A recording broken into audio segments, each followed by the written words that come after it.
Hello kapamilya, kapatid, kapusoy. At ito, nakahuli nga po pala yung isa po nating kababayan dito po sa bayan ng San Sebastian ng isang pawikang pula. At sa aking pagkakaalam, itong pawikang po na ito ay hindi na po lumalaki at ganyan na po siya talaga kalaki.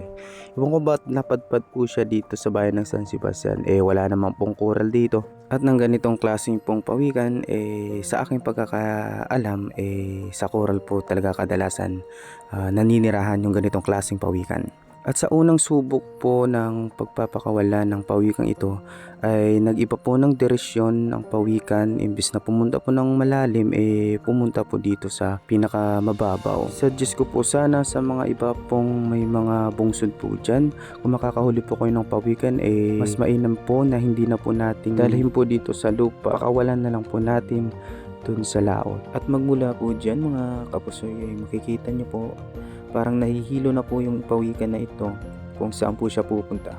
Medyo nanlumo po ako dyan dahil nakita ko po sa kanya mga mata. Parang ang lungkot-lungkot po nito, parang nasasaktan po siya. At sana bago napakawalan ng pawikang ito ay napatignan po muna ito sa mga eksperto. At bago nga po pala ito mahuli ng aming kababayan ay nahuli na po namin ito bago pa ang takdang kasalukuyan. Pero ang ganito pong klaseng isda na pawikan ay amin pong pinakakawalan doon pa lang sa laot at hindi na po namin hinahayaan dalhin pa sa lupa nang dahil baka po ito ay manghina at mamatay lang.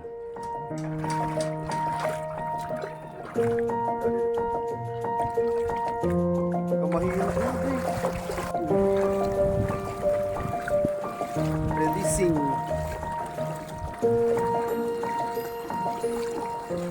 Nananawagan po uli ako sa aking mga kababayan na kung makakahuli naman po ulit tayo ng pawikan, mainam po na pakawalan na lang po natin ito kaysa dalhin pa dito sa lupa.